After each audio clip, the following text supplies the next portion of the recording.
partage. Ah bon, merci, la rencontre. OK, merci Nathalie, la rencontre est enregistrée. On veut pouvoir vous l'envoyer par la suite, là, puis ceux qui ne pourront pas rester avec nous jusqu'au bout, vous aurez au moins accès à l'information. Alors donc, comme je disais, c'est la dernière rencontre de la communauté de partage avant les vacances d'été. On va reprendre vers la fin août. Et puis, on est ambitieux cette année, parce que, bon, comme j'ai transféré le tout à Céline, puis on formalise nos façons de faire, on va tenter de vous offrir des rencontres comme celle-ci de communauté de partage 2 fois par mois. Puis si on le peut, identifier ce qui est utile pour les formateurs, puis ce qui est plus utile pour les gestionnaires, on verra. Des fois, il y en a d'entre vous qui portez plusieurs chapeaux. Alors, peut-être que les 2 séances seront bons pour l'un et l'autre, mais en tout cas, c'est ce qu'on cherche à faire. Et donc, voilà ce qui s'en vient pour la suite des choses. Après cette rencontre d'aujourd'hui, je veux juste vous dire qu'il va y avoir un petit sondage, comme à l'habitude, qui va vous être envoyé. Alors, si vous auriez la gentillesse d'y répondre, il y a des petites questions additionnelles à ce qu'on envoie habituellement parce qu'on veut savoir si vous avez des idées de traduction de ressources pour le fonds de traduction. C'est toujours utile pour nous parce qu'on fait ça pour vous. Alors, on veut s'assurer que ce qu'on fait répond vraiment bien à vos besoins. Donc, Céline, tu peux aller à la prochaine diapo. Puis, aujourd'hui, je veux juste vous dire que moi, je présente quelques diapositives en entrée de jeu, mais Céline Romanet va faire la suite. Puis, ceux qui ne la connaissent pas déjà, ben, vous allez faire encore. Alors, donc, qu'est-ce que le fonds de traduction? Bien, le fonds de traduction, c'est un fonds qui a été mis en place en 2019 grâce à Michel Robillard, qui a fait des démarches auprès du ministère du Travail, de Formation et Développement des compétences, avec l'appui du CA également, pour obtenir ce fonds de 50 000 $ qu'on a chaque année. Il est récurrent, jusqu'à nouvel ordre en tout cas. Et puis, c'est vraiment pour faire de la traduction de ressources qui sont anglophones, qui vous seraient utiles à vous en tant que formateur ou gestionnaire pour votre travail et qu'on traduit en français. Alors, vous allez voir qu'on a différents types de ressources qu'on fait traduire par le biais de ce fonds. Alors, ben, c'est ça. Je pense que j'ai répondu à qui finance le fonds de traduction et puis depuis quand. Alors, là, il manque des petites... ah oui, voilà. Où se trouve le fonds de traduction? Ben, vous avez ici une capture d'écran de notre site web, de l'ACOFA. Et puis ici, vous savez qu'on fonctionne par capsule, des petits ronds comme ça. Puis ici, il y a une capsule qui s'appelle Bibliothèque. Alors, quand vous cliquez sur Bibliothèque, bien, vous avez accès à un autre écran où on a une série de pastilles. Puis là, où vous allez trouver principalement les ressources qui sont produites par le fonds de traduction, c'est d'abord dans la pastille qui s'appelle fonds de traduction, puis aussi dans les webinaires, parce que vous allez voir qu'on traduit aussi des webinaires. Mais il y en a parfois qui se retrouvent aussi dans les publications, comme on a fait traduire une recherche de Marine Elfert sur l'état des politiques en alphabétisation au Canada, et puis on l'a mise ici. Alors, on travaille en ce moment, là, on espère cet été pouvoir être en mesure de revoir un petit peu comment on présente les documents sur le site, comment on les diffuse pour que vous soyez au courant. Et puis donc, peut-être qu'il y a des petites choses qui vont changer, mais essentiellement, là, si vous allez à la pastille, fonds de traduction et les webinaires, là, ça devrait toujours être là. Et puis Céline, si tu peux retourner juste avant, ici, il y a une autre capture d'écran qui montre la section sur les webinaires. Alors, il y a des plus récents aux plus vieux qui sont là. Donc, vous avez les webinaires qui viennent en fait des pop-up webinaires qui sont produits par les réseaux de littératie anglophone, le Quill Networks et autres réseaux de littératie. Alors, excusez-moi, mais on les traduit et on les met en ligne. Bon, ensuite, présentation des ressources. Alors, on a différents types de ressources, comme je vous le mentionnais. On a les fameux webinaires pop-up. On a des vidéos aussi, si vous vous souvenez, ceux qui ont participé au lancement, entre autres, qui ont participé au lancement de PCFAD. On a eu une vidéo sur l'alphabétisation qui est super bon. Une belle façon de présenter l'alphabétisation. On a des recherches qu'on a traduites, comme je le mentionnais, des guides. On aborde plusieurs thèmes, mais dans les guides, il y en a un sur la santé mentale que Céline va vous présenter. Puis aussi des activités en lien avec le cadre du CLAO. Alors, c'est un peu ce qui est là. Puis là, je vais passer la parole à Céline qui va vous présenter en fait quelques-uns de nos coups de cœur parce qu'il faut savoir qu'on a produit une soixantaine de ressources à date. Et donc, Céline travaille fort et puis on va vous présenter quelques coups de cœur. Alors, Céline, je te cède la parole. Merci beaucoup, Gabrielle. Bonjour tout le monde. Alors, c'est vraiment un plaisir là, de participer à cette communauté de partage cet après-midi et vous présenter un peu le fruit de travail annuel. Donc, je vais débuter pour vous présenter là, les webinaires Pop-up PD. Les webinaires Pop-up PD, c'est une collaboration que la COFA a avec les réseaux régionaux d'alphabétisation et formation de base en Ontario et les organismes provinciaux de soutien en littératie. C'est une collaboration qui a débuté en 2019 et qui se poursuit encore maintenant. On a une nouvelle année là, qui va débuter en septembre. Et la collaboration qu'on a avec ces organismes-là, c'est dans l'adaptation et la médiatisation, la traduction des webinaires Pop-up PD qui sont offerts en anglais pendant l'année. Essentiellement, à l'heure actuelle, sur le site Internet de la COFA, on retrouve 6 webinaires. Ces 6 webinaires-là sont les webinaires qui ont été traduits en 2019 et 2020. Les thématiques abordées durant l'année, c'est surtout des thématiques qui traitent d'apprentissage, de mentorat, mais également de la thématique de la pauvreté et suivant une étude qui a été faite sur le sujet également. Le dernier webinaire, le webinaire 6, qui a été finalisé à l'été dernier. C'est un webinaire qui représente une quantité assez incroyable de ressources en AFB qui est liée à la voie de l'apprentissage. Et je prends quelques instants ici pour préciser que ce n'est pas juste des traductions des webinaires, mais des adaptations. Dans le cas du 6e webinaire, on a révisé les ressources. Si des ressources similaires étaient disponibles en français, c'est les ressources que l'on présentait dans le webinaire. Donc ici, vous voyez là, des captures d'écran de 3 des 6 webinaires.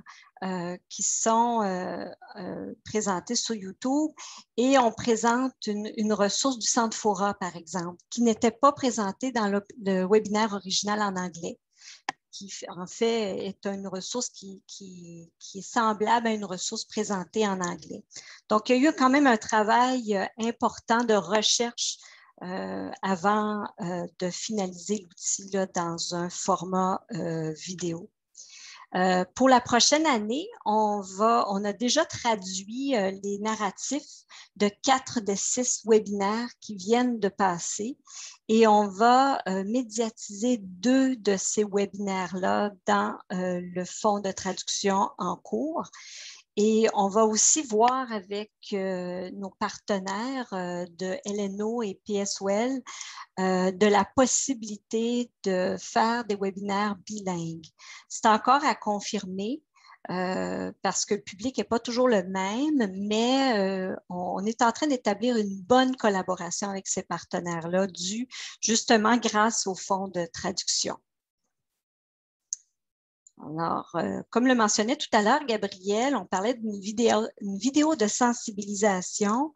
Bien, le partenaire Mid-North Network a créé une vidéo de sensibilisation sur l'importance de la littératie dans notre société. C'est un petit vidéo de 2 minutes et on trouvait ça intéressant et important de d'offrir cette vidéo-là à notre réseau comme un outil de promotion. C'est une excellente ressource là, qui fait la promotion de la littératie chez les adultes. Et puis, ce vidéo-là est disponible sur notre site Facebook de la Coalition ontarienne de formation des adultes. Dans la PowerPoint que vous voyez présentement, j'ai mis des hyperliens pour chacun des ressources présentées. Donc, lorsque vous recevrez cette présentation-là, il est possible pour vous aussi d'obtenir le lien direct à la ressource. Mais si vous allez sur le compte Facebook de la Coalition ontarienne de formation des adultes, vous allez retrouver également le lien à ce petit vidéo de promotion sur la littératie. Je poursuis. Alors, en 2019, l'organisme Community Literacy of Ontario publiait le document intitulé Getting Down to Basics, the Service Delivery in LBS Agencies. C'est notre dernière ressource finalisée dans l'année en cours à la COFA. Elle est encore en révision. Elle n'est pas encore disponible sur le site web, mais elle sera dans les prochaines semaines. C'est un document de référence assez volumineux en 6 chapitres qui présente la prestation des services dans les organismes de l'AFB, en fait, de l'information, de l'accueil, à l'aiguillage, à l'évaluation et à l'élaboration d'un plan de travail. C'est un document qui totalise à peu près 300 pages, donc c'est quand même beaucoup de travail dans l'adaptation et la traduction. Un peu comme les webinaires, surtout celui de ressources que je vous ai présenté tout à l'heure, cet outil-là, on a dû l'adapter beaucoup au niveau là, des ressources disponibles en français parce que des fois, beaucoup de sites web étaient présentés en anglais ou des outils d'appui étaient présentés en anglais et n'étaient pas disponibles nécessairement en français. Donc, on a fait un peu de recherche pour trouver des ressources équivalentes. Donc, il y a quand même eu un gros travail au niveau là, de l'adaptation et de la traduction de l'outil. Donc, c'est 6 chapitres et puis la semaine prochaine, dans les prochaines semaines, ce document-là devrait être en ligne sur le site de la COFA. Voilà. Alors, je poursuis. À l'été dernier, nous avons développé, en collaboration avec une de nos collaboratrices, un compendium sur les technologies d'adaptation pour le secteur de l'AFB. Essentiellement, dans ce document-là, on retrouve, c'est un peu une mise à jour d'un document qui existait déjà et des nouvelles ressources disponibles en anglais depuis les 5 dernières années. Donc, on a fait et de l'adaptation et de la traduction et on a mis à jour ce recueil de technologies, d'adaptation et il se retrouve également sur le site Internet du Fonds de traduction. Comme l'utilisation des technologies et puis des plateformes et des outils informatiques est de plus en plus en vogue et de plus en plus utilisée, on a collaboré avec le Metro Toronto Movement for Literacy qui a développé un outil de formation, de l'utilisation des outils de Zoom pour les formateurs en AFB. Ils ont développé 6 documents, essentiellement qui sont tirés de webinaires qu'ils ont fait plus tôt dans l'année. Et ces documents-là viennent en appui à les formateurs et formatrices pour l'utilisation de Zoom dans l'enseignement et à distance. Donc, on a 6 chapitres, on a traduit 6 chapitres. La création, le premier chapitre, la partie 1, c'est surtout au niveau de la création d'un compte, comment programmer une réunion périodique, l'envoi d'invitations, La deuxième partie touche surtout sur la contrôle en réunion. Le partage d'écran et outils de partage, ça fait partie de la troisième partie. Quatrième partie touche tout ce qui est échange en division, en sous-groupe. L'avant-dernière partie, la cinquième, c'est sur les sondages.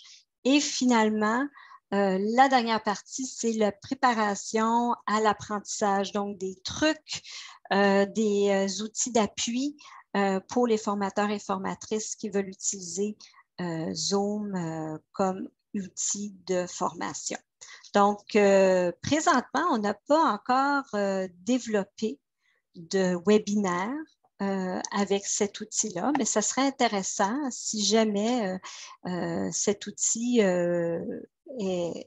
si vous voulez creuser davantage, peut-être présenter des webinaires pour l'utilisation de Zoom comme outil de plateforme là, de formation. Ça pourrait être un sujet qui pourrait être présenté lors d'un nouveau webinaire ou une série de webinaires.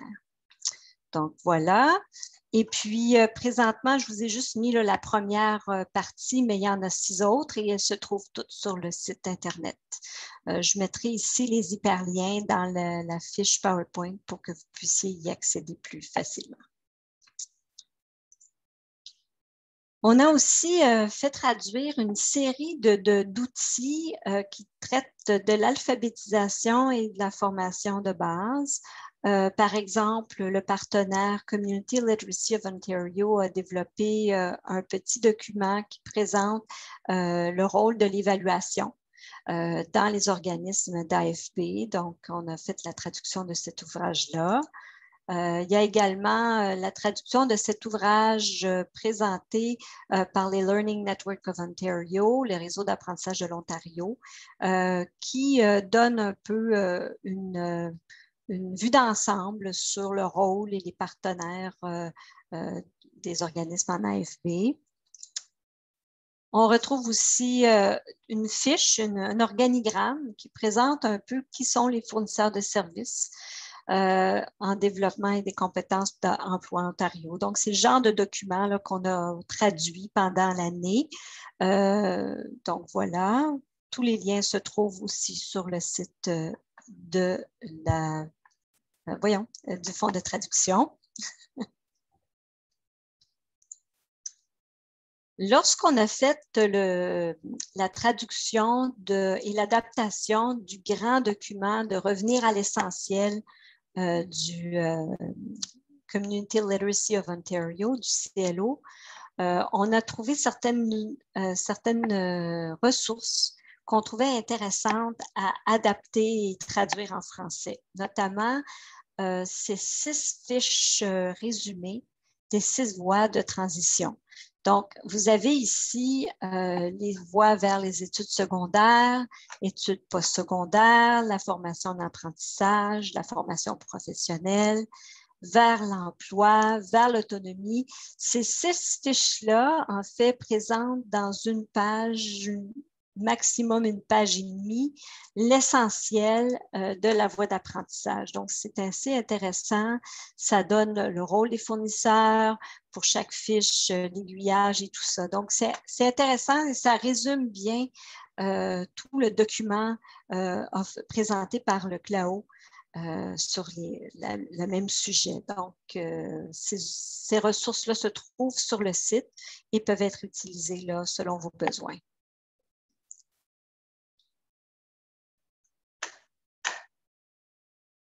Je ne sais pas s'il y a des questions. Si vous avez des questions tout au long là, de la présentation, vous pouvez soit les garder pour la fin, mais si vous avez des questions très, très pointues sur un document en tant que tel, n'hésitez pas à m'en faire part. Moi, je ne vois pas les mains, par contre, parce que j'ai mes 2 écrans. Fait que Nathalie pourra me dire s'il y a des gens qui réagissent là, à la présentation en cours.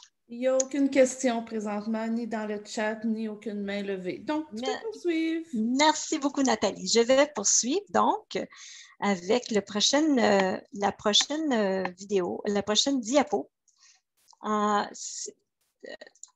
depuis le début de la pandémie, il y a eu beaucoup de ressources qui ont été développées pour offrir des ressources en ligne.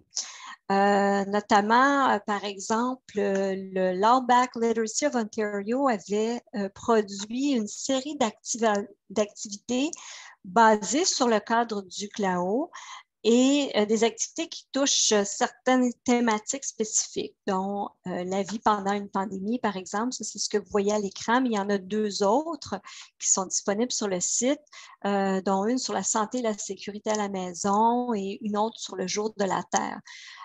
Ces activités, cette fiche d'activité présente un thème spécifique et présente des activités spécifiques à faire avec vos apprenants et apprenantes au niveau des niveaux de littératie.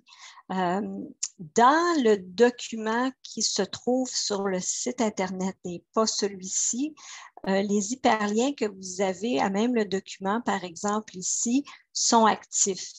Donc, c'est possible pour vous, avec une fiche, de développer, par exemple, une série d'activités. Ça vous donne des idées d'activités à faire avec vos apprenants et apprenantes sur la thématique proposée.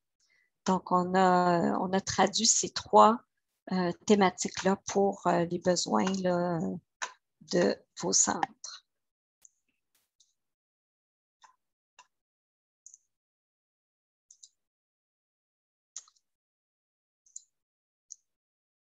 Le Quill Learning Network a développé, encore avec la thématique de la pandémie, a développé un rapport sur les meilleures pratiques pour les organismes d'AFB à faire et à utiliser pendant une pandémie du COVID. Et présentement, en ce moment, cet été, nous sommes en train de travailler sur la traduction et l'adaptation de ce rapport-là, qui est quand même un gros rapport d'une centaine de pages. Mais à même le rapport, Quill Network a développé des fiches conseils, qui sont des fiches résumées d'une page ou 2, qui traitent de différents sujets, notamment les ressources d'apprentissage, la santé mentale, par exemple, la promotion de formation, de services, le perfectionnement professionnel, la mobilisation des ressources bénévoles dans un organisme, la communication et l'accès à Internet et aussi aux appareils techniques, les ordinateurs et tout ça, les tablettes pour les apprenants. Donc, ils ont fait des petites fiches là, qui donnent des hyperliens sur soit des ressources supplémentaires, des cours en ligne, toutes sortes d'informations qui traitent de ces 6 thématiques-là. Donc, on a procédé à la traduction de ça dans l'année précédente et puis durant l'été, nous sommes en train de traduire ce gros rapport qui va donner plus de ressources et plus de détails, là, toujours dans ces thématiques-là.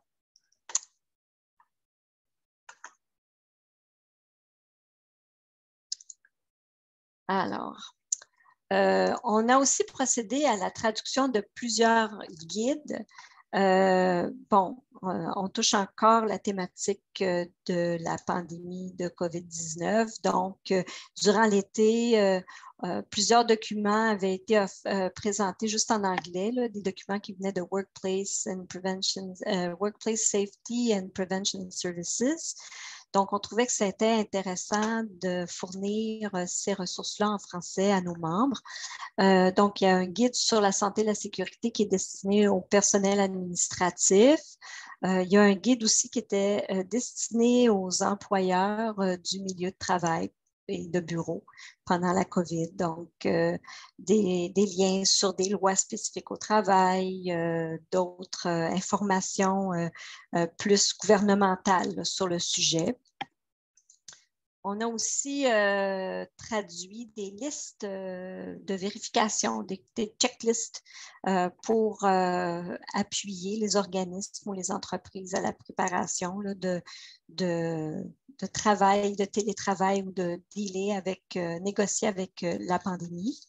Et puis finalement, une autre liste qui permet là, de se préparer à un retour à la normale, un retour au travail, au bureau et tout ça. Donc, ces documents-là, ce sont des documents d'appui. Ça peut vous inspirer, vous aider, vous appuyer dans vos organismes. Ils se trouvent tous sous le site du Fonds de traduction. On va se rendre du côté des guides, surtout qui touchent la santé mentale. Donc, ça ici, c'est un petit document, c'est un extrait d'un grand guide sur la santé mentale qui a été développé par le Literacy Network qui s'appelle le Project READ. C'est un gros ouvrage là, de 500 pages qu'on trouve très intéressant, mais pour l'instant, on ne peut pas, à même le fond, là, faire la traduction de ce document-là. Mais il y a eu beaucoup de promotions faites par l'organisme au niveau de faire des webinaires et tout. Et puis ça, c'est un petit guide qui reprend un peu le sommaire des questions qui sont sorties des webinaires que Project READ a fait. Donc, c'est assez intéressant. Il y a des bons points à relire, des choses qui peuvent guider nos démarches là, au niveau de la santé mentale, tout ça dans nos réseaux d'alphabétisation auprès des adultes. Et un autre guide qu'on a trouvé très intéressant dans nos recherches Internet, c'est un guide qui a été développé par des spécialistes, des psychologues et des psychothérapeutes anglais de Grande-Bretagne, d'Écosse, je pense, pour être plus précise, et fait partie d'une série de guides pratiques intitulée Mood Juice. Et celui-ci traite de l'anxiété et on trouvait que le guide était très intéressant. C'est un guide qui est aussi intéressant pour les apprenants, mais aussi pour les formateurs et formatrices. On sait tous là, que durant au début des premières vagues, là, il y avait beaucoup d'insécurité. Il y en a encore, mais ces outils-là peuvent venir nous donner des trucs pour mieux gérer l'anxiété, mieux gérer nos situations, soit personnelles ou avec les autres quand on a des situations qui sont plus anxiogènes. Donc, ce sont deux outils qu'on a traduits pour les besoins de notre réseau. Donc, ils se trouvent sur le site du Fonds de traduction. Je vais poursuivre avec une autre thématique. Il s'agit ici de recherche. On n'a pas beaucoup de recherches traduites, mais on trouvait ça intéressant de donner un autre point de vue à notre fonds de traduction et d'aller chercher, d'aller traduire une recherche qui était fort intéressante sur le bilan de l'alphabétisation des adultes au Canada. Donc ici, je pense que tout à l'heure, Gabrielle en a fait mention rapidement. On a, avec l'autorisation des auteurs, traduit la recherche qui a été publiée en anglais dans le Journal européen sur la recherche en matière d'éducation et d'alphabétisation des adultes. Alors, cette recherche est fort intéressante. L'essor et l'effondrement de l'alphabétisation des adultes, un bilan de la politique canadienne. Donc, une recherche assez récente, publiée en début de l'année dernière. Donc, elle se trouve sur le site de façon intégrale et également notre partenaire a reçu une version française de la recherche. Donc, je ne sais pas présentement s'ils vont faire la publication sur leur site en tant que tel comme ressource traduite en français. Mais je pense que c'était l'objectif de cette collaboration-là, c'était de retrouver aussi la version traduite de cette recherche-là.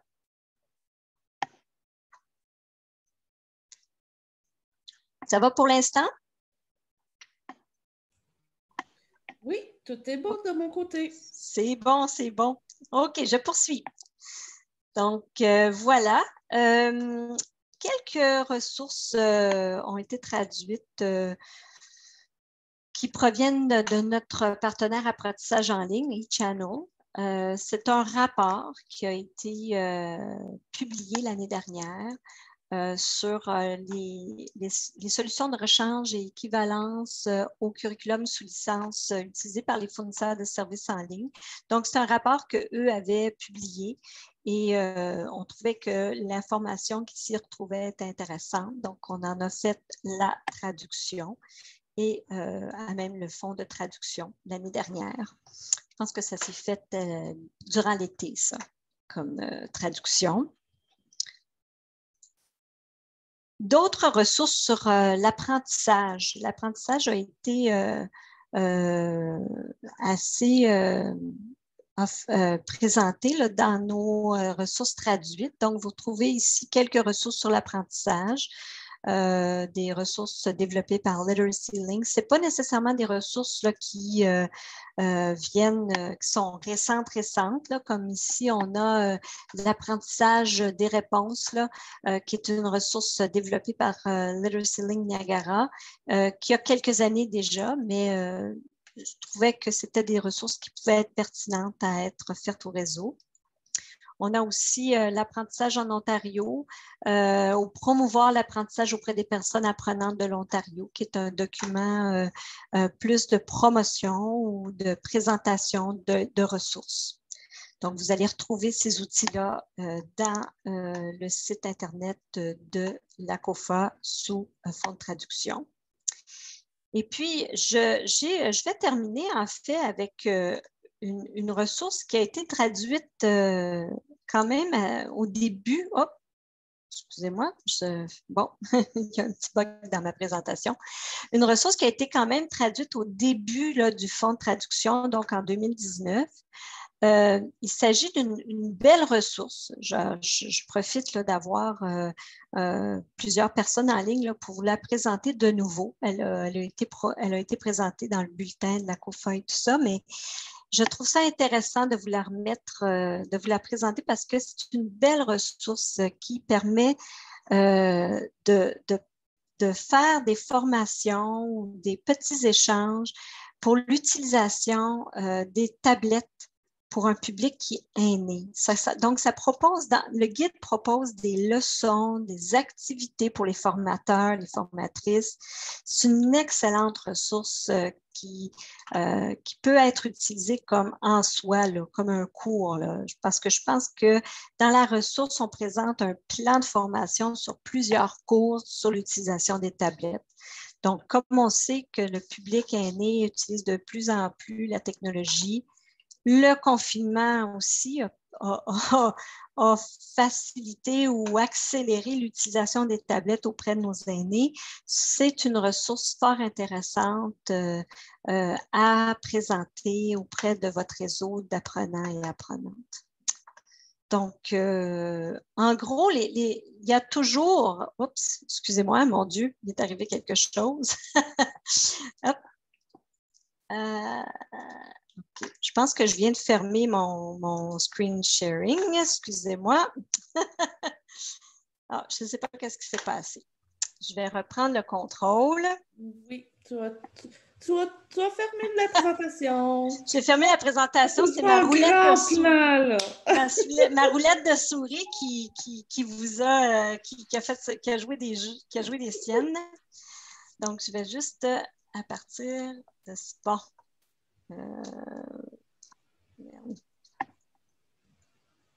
C'est jamais comme on veut, hein? Quand on a deux écrans en plus, là, c'est difficile. Je ne suis plus capable de fermer le... Bon. Je vais la voir, ça ne sera pas long. Deuxième. C'est ça. Est-ce que vous voyez la présentation? Pas pour l'instant, c'est noir. De toute façon, je pense que tu étais arrivée au bout. J'étais à la fin, mais j'avais une belle diapositive de finale, mais bon. Oui, je suis arrivée au bout de la présentation. C'est sûr que j'aurais pu vous présenter les ressources directement du site Internet. parce que, bon, elles sont toutes en ligne, sauf revenir à l'essentiel qui est encore en finalisation. Mais j'avais peur là, du délai d'attente des fois avec les réseaux Internet. Donc, j'ai préparé cette présentation PowerPoint-là qui présente les ressources. Et comme je mentionnais tout à l'heure au début de ma présentation, je vais mettre des hyperliens pour chacun des documents, ce qui va faire que lorsque vous regardez la présentation par la suite, vous pourrez cliquer sur le titre de la ressource et puis ça va vous l'ouvrir directement là, sur votre ordinateur. Donc, j'imagine que cet outil-là, qui en fait est un petit rapport de ce qu'on a traduit jusqu'à présent, des coups de cœur aussi, à ce moment-là, ça vous permettra d'avoir ça peut-être plus rapidement et avec un petit clic facilement accessible. On a une question, Céline. Oui. Sylvie Leclerc. Oui. Oui, bonjour Céline. Est-ce que vous m'entendez? Oui, très bien. OK, parfait. Céline, j'avais 2 questions. De un, comment on fait pour référer les documents qu'on aimerait traduire? Et de 2, est-ce que vous avez des critères pour sélectionner les documents qui vont être traduits? Ah, c'est une bonne question. Bien, tout d'abord, pour vos demandes, vous acheminez vos demandes soit à Gabrielle ou à moi. Nous, on va regarder ça. On va aussi évaluer sur le budget qu'on a de disponible. Mais comme critère en ce moment, bon, c'est sûr que l'envergure de la ressource peut être un critère. Il y a des ressources qui sont énormes. Par exemple, on a eu des demandes l'année dernière de traduire une formation. Il y avait une 60aine de documents. C'était impossible. C'est trop coûteux. Donc, il faut toujours évaluer là, au niveau là, de la faisabilité. Puis, c'est certain que quand les ressources sont d'intérêt pour le réseau, ben, on est toujours très, très content là, de faire, de traduire la ressource et de l'offrir au réseau. Je ne sais pas si, Gabrielle, toi, tu as des choses à rajouter. Vraiment, c'est une question de coût et puis d'intérêt pour le plus possible de gens dans le réseau. Il y a puis surtout, on tente de répondre aux besoins des centres communautaires, surtout qui ont moins de ressources que peut-être des collèges ou des conseils scolaires. Ça ne veut pas dire qu'on ne va pas en faire, mais comme à un moment donné, un collège nous a approché pour traduire une partie de leur site, ben non, ça, on ne fera pas ça. Mais tout ce qui est ressources, documents d'intérêt là, pour des formateurs ou des gestionnaires, ça, oui.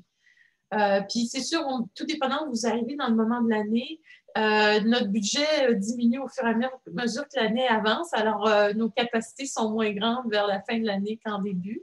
Fait que ça aussi, ça peut jouer. Tout à fait, tout à fait. J'ai un commentaire dans le chat qui demande de traduire des parties de livres sur les troubles d'apprentissage en anglais. C'est José, je ne sais pas, José Liboiron. Est-ce que vous pouvez peut-être détailler un petit peu votre question, votre commentaire? Ben oui, c'est qu'il y a des livres que j'ai un entre autres, qui a été fait il y a quelques années, qui parle justement des troubles d'apprentissage sur les enfants, mais ces troubles-là, ces enfants-là, lorsqu'ils abandonnent l'école, ont toujours ces troubles d'apprentissage-là lorsqu'on les retrouve sur nos bancs d'école avec nous.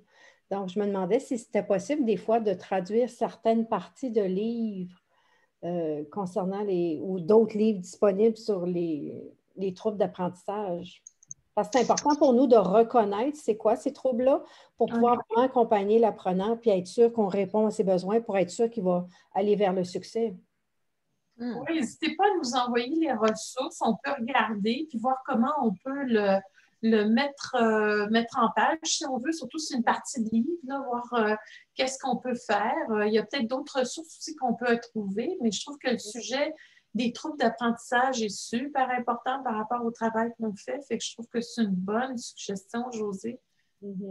Merci. Il y a aussi souvent, quand on reçoit des demandes ou des requêtes d'un tiers parti sur un ouvrage qui a été publié par un autre, nous, il faut qu'on retourne en arrière pour avoir l'autorisation, parce qu'on obtient toujours l'autorisation des auteurs et puis des partenaires qui ont développé la ressource initialement, surtout s'il faut l'adapter encore plus, là, mais on ne fait pas la traduction sans réussir à obtenir une autorisation de traduction. Là. Donc, ça aussi, ça peut jouer un peu sur la traduction d'ouvrages, mais on essaie, on fait de la recherche, on travaille fort.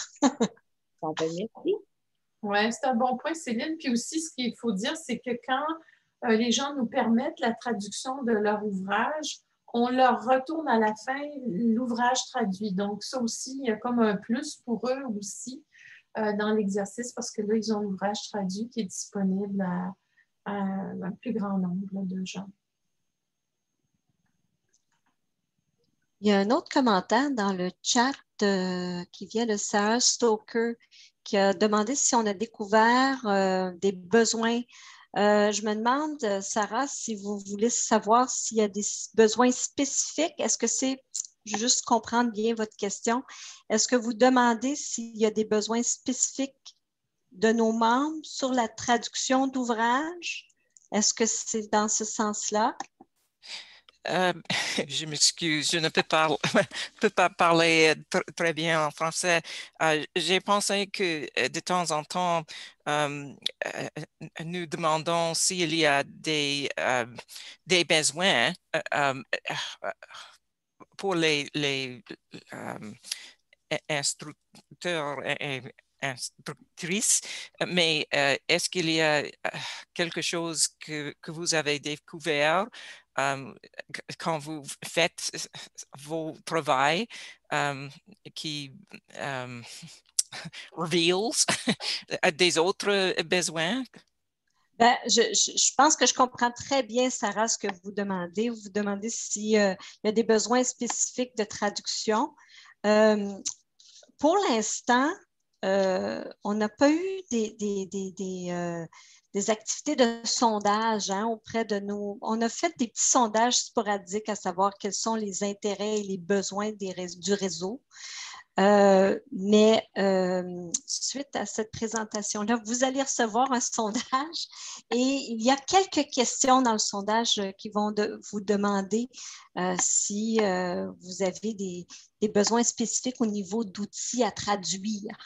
Donc, on va peut-être vous solliciter là, peut-être à une autre reprise aussi dans l'année pour connaître quels sont les besoins là, en termes d'outils, en termes de ressources, de documents pour le réseau francophone.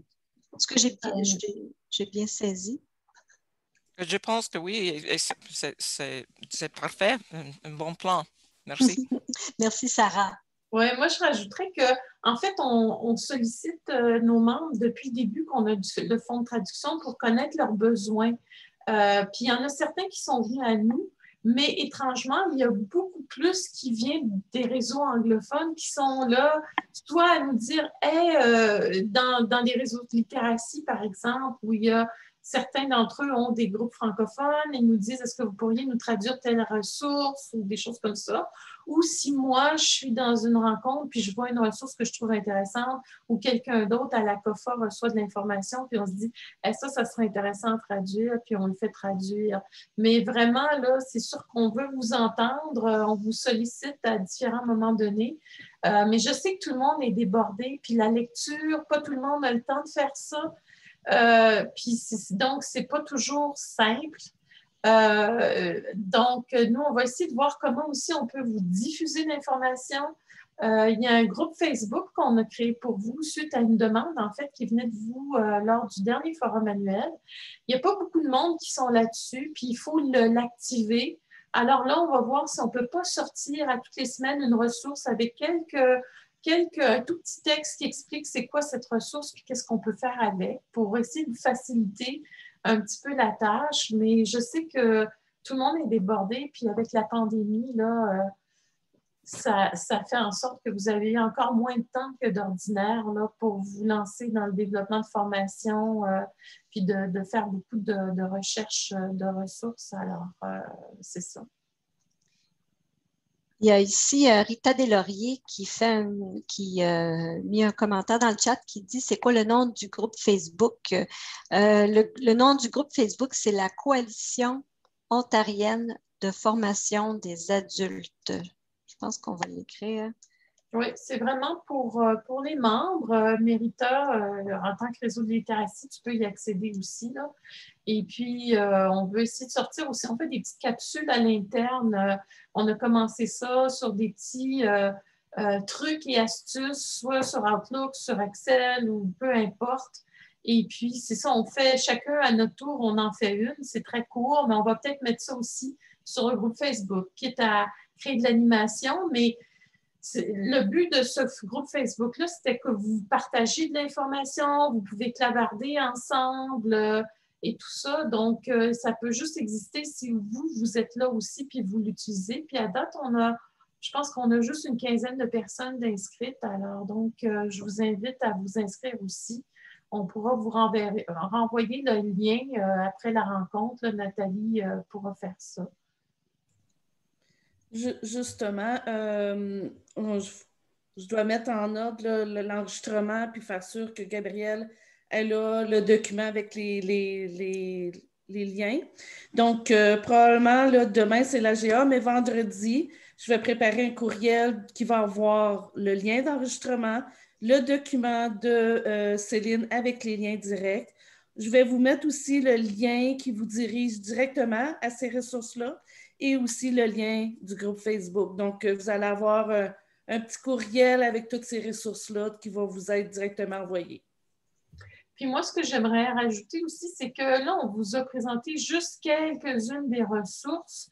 Là, moi, je vais tenter la chose qui était un peu délicate, c'est de vous amener sur le site web, mais juste rapidement, on ne fera pas toute la présentation là-dessus, mais vous avez le site de la COFA, la pastille de bibliothèque. Ensuite, vous avez les différentes pastilles, publications, il y en a là-dedans, mais surtout webinaires. Puis ensuite, on va au fond de traduction. Alors, si vous allez au fond de traduction, là, ils sont tous là. Il y a beaucoup qui a été fait là. Et puis, on continue à en sortir. Et puis, les webinaires, c'est sûr que ça bouffe beaucoup de notre budget de traduction parce que sont vraiment refaites et adaptés. C'est tout remonté. Il y a une narration. Tu sais, avant, vous aviez juste la transcription écrite, ce qui était déjà formidable d'avoir accès à ça. Mais là, on a monté ça sur vraiment des vidéos, là, et puis de la narration, puis de l'interaction, puis parfois, il faut adapter, comme disait Céline, pour trouver des ressources équivalentes en français. Alors, ils sont tous ici sur le webinaire. Oui. Je voudrais juste rajouter pour les webinaires Pop-up PD, je voulais peut-être si tu pourrais cliquer sur un au hasard. Oui, le ressource, tiens, parfait. Donc, vous avez ici le lien YouTube parce que les webinaires sont sur le YouTube de la COFA. Donc, l'hyperlien n'est pas actif à même le site, il faut le copier puis ensuite l'insérer sur Internet pour y accéder. Donc, c'est sûr que c'est un petit peu plus long, mais ça se fait très bien quand même. Puis, je voudrais rajouter que les webinaires en français sont aussi disponibles sur le site de eChannel Apprentissage en ligne, qui est notre partenaire. Ils ont mis toutes nos ressources en français à côté des ressources en anglais. Donc, dans leur site d'apprentissage en ligne, grâce à Sarah Starker, qui travaille très fort aussi, on a les deux traductions, la version anglaise et la version française. Donc, c'est intéressant, là, un partenaire qui présente les deux ressources. Alors, vous voyez ici un petit peu ce que ça a l'air quand même, c'est fait professionnellement. Donc, c'est ça, pour que ça soit un peu plus intéressant pour vous à regarder, puis pour absorber l'information aussi. Là, vous n'entendez pas, là, je peux mettre le son, mais il y a de la narration. Nous entretiendrons cet après-midi. Il s'agit de Deborah Flynn, directrice générale du Quill Learning Network, et de la directrice générale de Literacy Link Niagara, Kay Douglas. Elles nous fourniront plusieurs idées de ressources appropriées. Puis là, si je vais un peu plus loin, des fois, on voit des trucs, il y a plus d'interaction que ce qui apparaît là à l'écran, mais c'est ça, c'est ça. Il y a du temps de narration, mais c'est très bien fait. C'est le Centre Franco qui fait ça avec nous. Donc, voilà. Et puis, je vois que dans le chat, Sarah Stoker a également mis en ligne l'adresse web là, pour apprentissage en ligne où se retrouvent les ressources qui sont des webinaires Pop-up-PD traduits. Là. Puis moi, un peu plus haut, je vous ai mis l'adresse courriel dans le chat ou le clavardage de Céline et de moi, là, si jamais c'est romanin@coalition.ca ou glopez@coalition.ca. C'est à nous, vous pouvez envoyer l'information. Si vous avez des choses à faire traduire, n'hésitez pas. Nous, on ne demande que ça, de répondre à vos besoins et de s'assurer qu'on produit des documents qui vous servent. Alors donc, n'hésitez pas. N'hésitez pas aussi à nous informer si vous utilisez ces documents-là dans un webinaire. On peut aussi faire la promotion de votre webinaire là, auprès du réseau, là, si c'est ouvert. Là.